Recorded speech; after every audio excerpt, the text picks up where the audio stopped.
तो आज हम देखेंगे टॉपिक क्रोनिक ब्रोंकाइटिस के बारे में। तो ये एक पैथोलॉजी या फिर एक डिजीज है, pathology related to respiratory system. तो उसका नाम है क्रोनिक ब्रोंकाइटिस। तो सबसे पहले कि क्रोनिक ब्रोंकाइटिस से हमें क्या समझता है, तो क्रोनिक यानी कि काफ़ी लॉन्ग ड्यूरेशन वाला जो डिजीज होता है उससे हम कहते हैं क्रोनिक। तो क्रोनिक यानी कि जो धीरे धीरे धीरे धीरे ऑकर हुआ हो या फिर लॉन्ग टर्म से बॉडी में हो, तो उसे हम कहेंगे क्रोनिक। और ब्रोंकाइटिस का मतलब होता है, आइटिस का मतलब होता है इन्फ्लामेशन, यानी कि ब्रोंकस में अगर इन्फ्लामेशन क्रिएट हो किसी भी वजह से, तो हम उसे कहेंगे ब्रोंकाइटिस। और वो अगर लॉन्ग टर्म पीरियड के लिए अगर बॉडी में रहेगा, तो हम उस टर्म को क्या कहेंगे, क्रोनिक ब्रोंकाइटिस। तो ब्रोंकाइटिस का मतलब है inflammation of the bronchioles. Bronchioles के जो एपिथेलियम होते हैं या फिर उसके जो लेयर्स होते हैं, उसमें किसी तरह से स्वेलिंग आना या इन्फ्लामेशन आना, तो उसे हम कहेंगे ब्रोंकाइटिस। और क्रोनिक यानी कि लॉन्ग टर्म अगर चलता रहेगा, धीरे धीरे प्रोग्रेशन होगा डिजीज का, तो उसे हम कहेंगे क्रोनिक ब्रोंकाइटिस। तो अगर हम क्लिनिकल डेफिनेशन देखेंगे क्रोनिक ब्रोंकाइटिस का, अगर हम क्लिनिकल डेफिनेशन देखेंगे तो हमें क्या पता चलेगा, तो उसका डेफिनेशन कुछ इस तरह से है कि पर्सिस्टेंट बार बार कफ होना विथ एक्सपेक्टोरेशन। एक्सपेक्टोरेशन यानी कि स्पूटम का निकलना, जो कफ होता है व्हाइटिश कलर का स्पूटम निकलना, उसे हम कहेंगे एक्सपेक्टोरेशन। तो persistent cough with expectoration on most days for at least 3 months of a year for 2 or more consecutive years। तो persistent cough ज्यादा से ज्यादा खांसी होना, खांसी के साथ कफ निकलना, कफ यानी कि स्पूटम व्हाइटिश कलर का निकलना ज्यादातर दिन में, मोस्ट फ्रीक्वेंटली हफ्ते में 5 बार 6 बार, हर दिन 5-6 दिन तक ऐसा होना, 3 मंथ के लिए, एक साल में 3 मंथ के लिए, और वैसा ही 2 से 3 कंसेक्यूटिव ईयर तक अगर ऐसा सिम्टम्स हमें देखने मिलता है, तो हम क्या कहेंगे उसे, क्रोनिक ब्रोंकाइटिस। तो persistent cough with expectoration on most days for at least 3 month of year for 2 or more consecutive year. ये क्या हो गया इसका डेफिनेशन। तो परसिस्टेंट कफ, तो कफ कैसे निकलेगा, तो कफ निकलेगा इंक्रीज, जब भी म्यूकस प्रोडक्शन इंक्रीज होगा, इंक्रीज इन म्यूकस प्रोडक्शन। तो डेफिनेशन क्या है, persistent cough with expectoration on most days for at least 3 month of year for 2 or more consecutive year. ये हो गया क्रोनिक ब्रोंकाइटिस का डेफिनेशन। अभी इडियोपैथोजेनेसिस में कॉजेज क्या क्या है उसके, तो क्रोनिक ब्रोंकाइटिस और एम्फाइजीमा, इन दोनों डिजीज के सबसे मेन कॉज होते हैं वो है स्मोकिंग। 95% लोगों में स्मोकिंग की वजह से ये डिजीज हमें देखने मिलता है, जिसे हम कहते हैं क्रोनिक ब्रोंकाइटिस। या फिर एम्फाइजीमा में भी अगर हम देखेंगे तो स्मोकिंग जो है वो उसका एकदम मेन रीजन होता है। तो स्मोकिंग करने से क्या होता है, तो स्मोकिंग करने से लंग्स पे क्या क्या इफेक्ट पड़ते हैं। तो सबसे पहला इफेक्ट क्या पड़ता है, इम्पेयर्ड म्यूकोसिलियरी फंक्शन। क्या होता है, इम्पेयर्ड म्यूकोसिलियरी फंक्शन। तो जैसे कि मैंने डायग्राम बनाया यहाँ पे, तो ये कुछ लेयर्स हो गए, जो ब्रोंकस है उसके अंदर के लेयर्स है। तो ये जो सबसे नीचे है या सबसे आउटर जो पार्ट होता है, इसे हम कहते हैं कार्टिलेज। क्या कहेंगे, कार्टिलेज। दूसरा कुछ इस तरह से सेल्स है, ये जो सेल्स यहाँ पे प्रेजेंट है, इसे हम क्या कहेंगे, म्यूकस ग्लैंड। इसे हम कहेंगे म्यूकस ग्लैंड। उसके बाद जो कुछ इस तरह से लेयर्स उसके ऊपर फॉर्म होते हैं, इसे हम कहेंगे स्मूथ मसल। Smooth muscle. उसके ऊपर के लेयर है वो, उसे हम कहेंगे प्लाज्मा सेल। और इसके ऊपर जो लेयर है इसे हम कहेंगे रेस्पिरेटरी एपिथेलियम। रेस्पिरेटरी एपिथेलियम, जिसमें हमें स्यूडो स्ट्रेटिफाइड एपिथेलियम मिलेंगे और कुछ सेल्स मिलेंगे जिसे हम कहते हैं गॉबलेट सेल्स। क्या कहते हैं, गॉबलेट सेल्स। और जो एपिथेलियम है, एपिथेलियम के ऊपर कुछ हेयर लाइक स्ट्रक्चर दिखेंगे, इसे हम कहेंगे सीलिया। इसे हम कहेंगे सीलिया। तो सबसे पहला स्मोकिंग की वजह से क्या होता है, तो इम्पेयर्ड म्यूकोसिलियरी फंक्शन, यानी कि ये जो सबसे ऊपर का हेयर लाइक स्ट्रक्चर होता है इसे हम कहेंगे सीलिया। तो सीलिया का काम क्या होता है, तो नॉर्मली कोई भी फॉरेन पार्टिकल्स या फिर कफ प्रोडक्शन या जो भी होता है उसको बॉडी से एक्सपेल किया जाता है, वो बॉडी से बाहर निकाला जाता है ट्रेकिया से। लेकिन स्मोकिंग करने की वजह से क्या होगा, म्यूकोसिलियरी जो फंक्शन है, मतलब जो सीलिया है, वो अपना फंक्शन वो ठीक से नहीं कर पाएंगे। क्यों? क्योंकि कफ डिपॉजिट होने की वजह से या फिर वहां पे जो आउटर पॉल्यूटेंट आने की वजह से वो सीलिया है अपना काम ठीक से नहीं कर पाएगा, तो कफ क्या होगा, धीरे धीरे बढ़ने लगेगा बॉडी में। तो सबसे पहला होता है इम्पेयर्ड म्यूकोसिलियरी फंक्शन। दूसरा, इनहिबिट एल्वियोलर मैक्रोफेजेस। तो जो एल्वियोला होते हैं उसमें कुछ सोल्जर्स प्रेजेंट होते हैं जिसे हम कहते हैं मैक्रोफेज। क्या कहते हैं? मैक्रोफेज। तो ये जो मैक्रोफेज का जो फंक्शन होता है, जो किल करते हैं एक्सटर्नल या फॉरेन पार्टिकल्स को या बैक्टीरिया को, वो फंक्शन वो इनहिबिट करता है। एल्वियोला मैक्रोफेजेस को उनके तरीके से काम नहीं करने देता। तीसरा, hypertrophy and hyperplasia of mucus secreting gland. तो जहां से म्यूकस सिक्रीट होता है वो सेल्स में हाइपरट्रॉफी होता है। हाइपरट्रॉफी यानी कि increase in size of cell, increase in size of cell and increase in number of cell. Hypertrophy, increase in size and increase in number of cell. कहां पे? तो जो म्यूकस सिक्रीट करता है जो ग्लैंड, उसका, ताकि क्या होगा, म्यूकस सिक्रीशन प्रोडक्शन जो है वो बढ़ने लगेगा। उसके बाद ऑब्स्ट्रक्शन करता है स्मॉल एयरवे का। तो अगर काफी सारा स्पूटम या फिर हम कह सकते कफ डेवलप हो रहा है लेकिन सीलियरी फंक्शन अच्छा नहीं है, यानी कि वो बाहर एक्सपेल नहीं हो पा रहा है ठीक से, तो उसकी वजह से क्या होगा, ऑब्स्ट्रक्शन होते जाएगा। उसके नीचे के जो स्मॉल एयरवेज होते हैं वहां पे ऑब्स्ट्रक्शन हमें देखने को मिलेगा, जिसकी वजह से हमें क्या देखने मिलेगा, ब्रोंको कॉन्स्ट्रिक्शन। जो ब्रोंकिया है उसका जो स्पेस होता है, जो ल्यूमेन होता है, वो कॉन्स्ट्रिक्ट होते जाएगा, वो कम होते जाएगा। क्यों? क्योंकि जो एलर्जीन या फॉरेन पार्टिकल्स जो आए हैं उसके वजह से इंफ्लामेटरी रिस्पॉन्स डेवलप होता है और उसकी वजह से क्या होगा, ब्रोंको कॉन्स्ट्रिक्शन होगा। ज्यादा स्पूटम प्रोडक्शन की वजह से भी ब्रोंको कॉन्स्ट्रिक्शन देखने मिलता है, जिसकी वजह से आगे की तरफ एयर नहीं जा पाएगा। तो सबसे इंपॉर्टेंट कॉज है स्मोकिंग। स्मोकिंग की वजह से लंग्स में क्या क्या होता है, इम्पेयर्ड म्यूकोसिलियरी फंक्शन, जो सीलिया है वो अपना काम ठीक से नहीं कर पाते। दूसरा, इनहिबिट एल्वियोलर मैक्रोफेज। जो मैक्रोफेजेस होते हैं, जो सोल्जर्स होते हैं, उनका काम ठीक से नहीं हो पाता। Hypertrophy and hyperplasia of mucus secreting gland.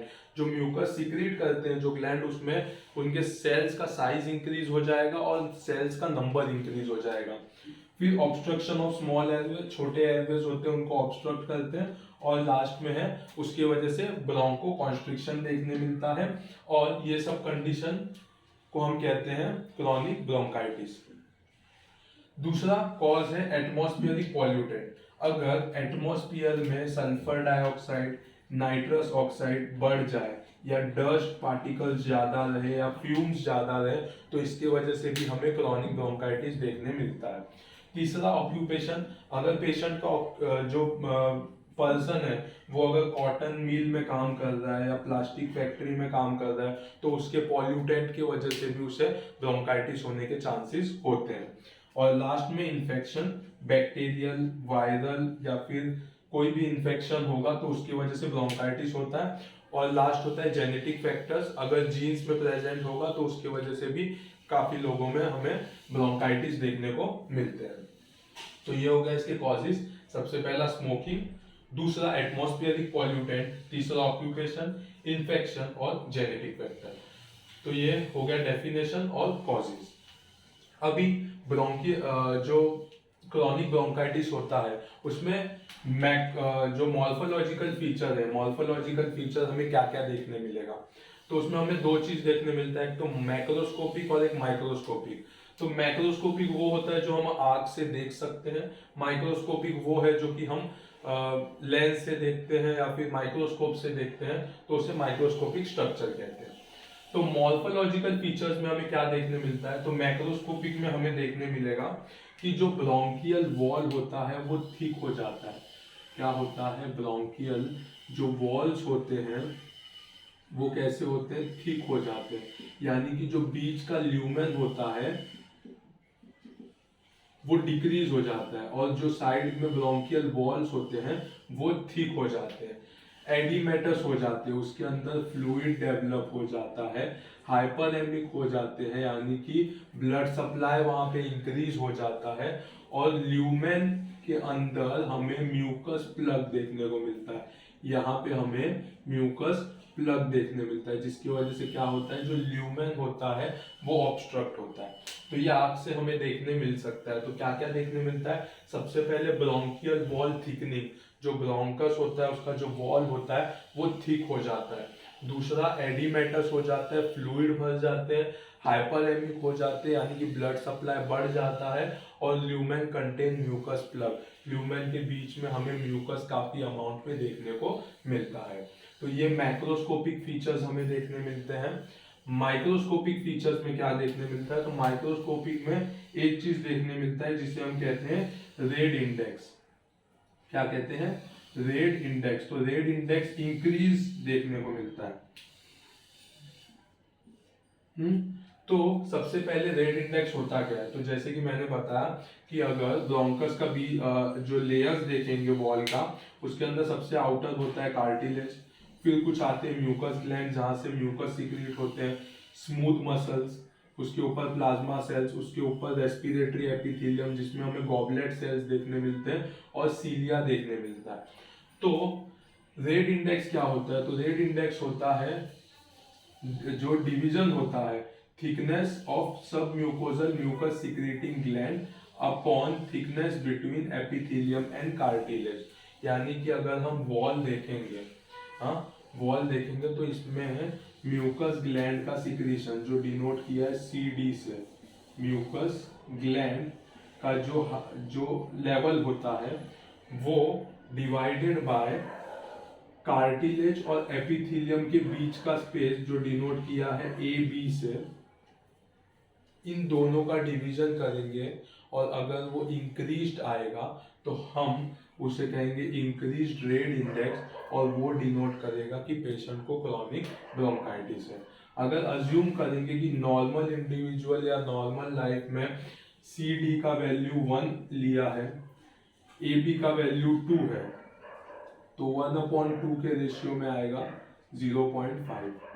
लेकिन क्रॉनिक ब्रोंकाइटिस में जब म्यूकस ग्लैंड या म्यूकस सीक्रेटिंग ग्लैंड जो है वो बढ़ जाएंगे, बढ़ जाने की वजह से अगर ये 1 के बदले 1.5 हो गया और ये 2 के बदले थोड़ा सा और बढ़ गए, तो भी इसका जो वैल्यू होगा वो ग्रेटर देन 0.5 आएगा, यानी कि रेड इंडेक्स क्या है, बढ़ गया है। तो रेड इंडेक्स जब बढ़ जाएगा तो हम उस कंडीशन को कहेंगे क्रॉनिक ब्रोंकाइटिस। माइक्रोस्कोपिक में इंक्रीज रेड इंडेक्स यानी कि thickness of sub mucosal mucus secreting gland जो है divide by thickness between epithelium और कार्टिलेज, तो इस बीच का जो लेवल है वो बढ़ जाएगा, तो उसे हम कहेंगे इंक्रीज रेड इंडेक्स। ये हो गया माइक्रोस्कोपिक फीचर। आगे हम देखेंगे कि क्लिनिकल फीचर्स हमें क्या देखने मिलता है, पेशेंट में क्लिनिकल फीचर्स हमें क्या देखने मिलते हैं। तो क्लिनिकल फीचर्स में हमें देखने मिलता है कि पर्सिस्टेंट कफ आता है, पर्सिस्टेंटली कफ होता है विद एक्सपेक्टोरेशन, यानी कि कफ बाहर की तरफ निकलता है, जिसे हम कहते हैं मॉर्निंग कैटेरा। हाँ, मतलब मॉर्निंग के टाइम पे जो कफ है वो ज्यादा अमाउंट में निकलता है, या गले में खराश हम बोल सकते हैं, वैसा आता है। तो सबसे पहला फीचर है परमानेंट कफ विथ एक्सपेक्टोरेशन। दूसरा रिकरेंट रेस्पिरेटरी इन्फेक्शन, ऐसे कंडीशन में रिकरेंट इन्फेक्शन होने के चांसेस होते हैं, रेस्पिरेटरी इन्फेक्शन होने के चांसेस होते हैं। तीसरा डिस्निया ऑन एक्सर्शन, मतलब डिफिकल्टी होता है ब्रीदिंग में अगर ज्यादा एक्सर्ट किया, तो अगर रेस्ट कर रहे हैं, आराम कर रहे हैं तो इतना दम नहीं लगेगा, लेकिन अगर कोई काम कर रहे हैं, ज्यादा वॉकिंग कर रहे हैं, तो उसकी वजह से दम लगना स्टार्ट हो जाएगा। इस कंडीशन को, क्रॉनिक ब्रोंकाइटिस को हम लोग ब्लू ब्लॉटर्स भी कहते हैं। क्या कहते हैं? ब्लू ब्लॉटर्स कहते हैं, क्योंकि इसमें हमें साइनोसिस देखने मिलता है, वीजिंग साउंड देखने मिलता है और एक्सेसिव म्यूकस प्रोडक्शन देखने को मिलते हैं।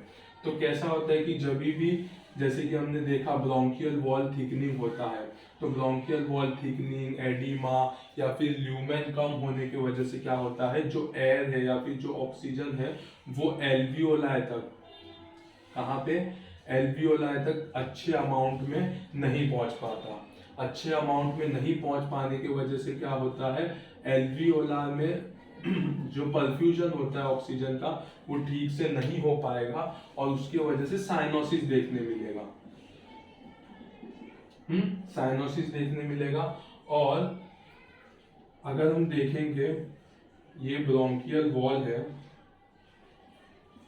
जो थिक हो गया है और ये कुछ एल्वियोलाई है, तो यहाँ से एयर स्पेस जो है वो बहुत कम अमाउंट में आएगा एल्वियोलाई तक, तो यहाँ पे हमें वीजिंग साउंड देखने को मिलेगा, वीजिंग साउंड सुनने को मिलेगा। जब ठीक से ऑक्सीजनेटेड ब्लड एल्वियोलाई तक या ऑक्सीजन एल्वियोलाई तक नहीं आ पाएगा तो हमें बॉडी में साइनोसिस देखने मिलेंगे। और म्यूकस ग्लैंड का नंबर इंक्रीज होने की वजह से, हाइपरट्रॉफी या हाइपरप्लेजिया की वजह से हमें इंक्रीज्ड म्यूकस प्रोडक्शन देखने मिलेगा। तो जो पेशेंट है, पेशेंट हमें ब्लूइश कलर का देखने मिलेगा, इसके लिए या फिर साइनोस देखने मिलेगा, तो इसके लिए इस कंडीशन को हम ब्लू ब्लॉटर कहते हैं। तो ये काफी इंपॉर्टेंट है कि क्रॉनिक ब्रोंकाइटिस के पेशेंट को ब्लू ब्लॉटर्स कहा जाता है और जो एम्फाइसीमा का पेशेंट होता है उसे हम पिंक पफर कहते हैं। क्या कहते हैं? पिंक पफर कहते हैं। उसके बाद अगर हम देखेंगे क्लिनिकल फीचर में, तो नॉर्मली राइट हार्ट फेलियर हमें देखने को मिलेगा। राइट हार्ट फेलियर हमें देखने मिलेगा। तो जैसे कि हमने पिछले लेक्चर में भी हमारे देखा था कि राइट हार्ट फेलियर कैसे देखने मिलता है। तो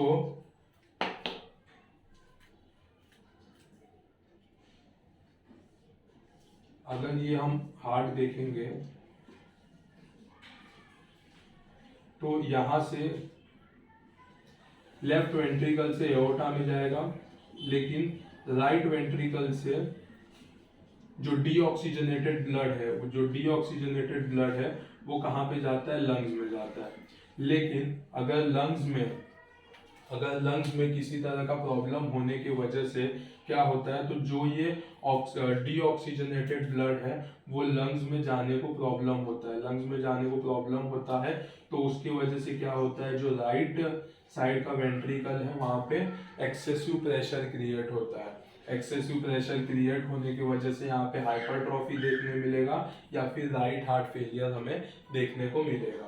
तो कोई भी लंग्स रिलेटेड कंडीशन होगा तो वहाँ पे हमें राइट हार्ट फेलियर मोस्टली देखने को मिलता है, एम्फाइसीमा में देखने मिलता है, क्रॉनिक ब्रोंकाइटिस में देखने मिलता है। उसके बाद एक्सरे में अगर हम देखेंगे तो हार्ट एनलार्ज दिखेगा और ब्रोंकोवेस्क्युलर मार्किंग्स हमें देखने को मिलेंगे। तो कैसा देखने मिलेगा इसमें, तो अगर हम लंग्स देखेंगे तो राइट साइड कुछ ऐसा देखने मिलेगा और लेफ्ट साइड का लंग्स ऐसा दिखेगा, जिसमें क्या होगा कि जो हार्ट है, हार्ट का साइज हमें बढ़ा हुआ देखने मिलेगा। हार्ट का साइज बड़ा देखने मिलेगा, यानी कि एनलार्ज हार्ट देखने मिलेगा और उसके साथ काफी सारे ब्रोंकोवेस्क्युलर मार्किंग देखने मिलेंगे, वाइटिश ब्रोंकोवेस्क्युलर मार्किंग हमें काफी ज्यादा देखने मिलेगा। तो ऐसे कंडीशन को हम कहेंगे क्रॉनिक ब्रोंकाइटिस या ब्रोंकाइटिस। तो क्लिनिकल फीचर्स में क्या देखने मिलेंगे, परसिस्टेंट कफ विद एक्सपेक्टोरेशन, ज्यादातर मॉर्निंग में देखने मिलेगा। दूसरा रिकरेंट रेस्पिरेटरी इन्फेक्शन, फिर dyspnoea on exertion, on rest कुछ नहीं होगा लेकिन एक्सर्ट करते वक्त डिफिकल्ट होगा ब्रीदिंग में। इस कंडीशन को हम ब्लू ब्लॉटर्स कहते हैं, क्योंकि पेशेंट जो होता है वो साइनोस दिखता है, वीजिंग साउंड आते हैं और म्यूकस प्रोडक्शन ज्यादा होता है, तो उस ऐसे पेशेंट को ब्लू ब्लॉटर्स कहते हैं। राइट हार्ट फेलियर ज्यादातर देखने मिलता है और एक्सरे में अगर देखेंगे तो एनलार्ज्ड हार्ट दिखने मिलेगा और ब्रोंकोवेस्क्युलर मार्किंग्स देखने मिलेंगे। तो इस तरह से हमने क्रॉनिक ब्रोंकाइटिस के बारे में पढ़ा। सबसे पहला definition, persistent cough with expectoration on most days for at least 3 months of year for 2 or more consecutive years। दूसरा इडियोपैथोजेनेसिस, जिसमें आएगा smoking, atmospheric pollutant, occupation, infection and genetic factor. Macroscopic features में देखेंगे तो bronchial wall thickening, edematous, lumen contain mucus plug, और microscopic में देखेंगे तो इंक्रीज रेड इंडेक्स जो होगा वो इंक्रीज रहेगा। क्लिनिकल फीचर्स में देखेंगे तो persistent cough with expectoration, recurrent respiratory infection, dyspnoea on exertion, patient को ब्लू ब्लॉटर्स कहा जाता है। इसमें राइट हार्ट फेलियर देखने मिलेगा और एक्सरे में एनलार्ज हार्ट विद ब्रोंकोवेस्क्यूलर मार्किंग।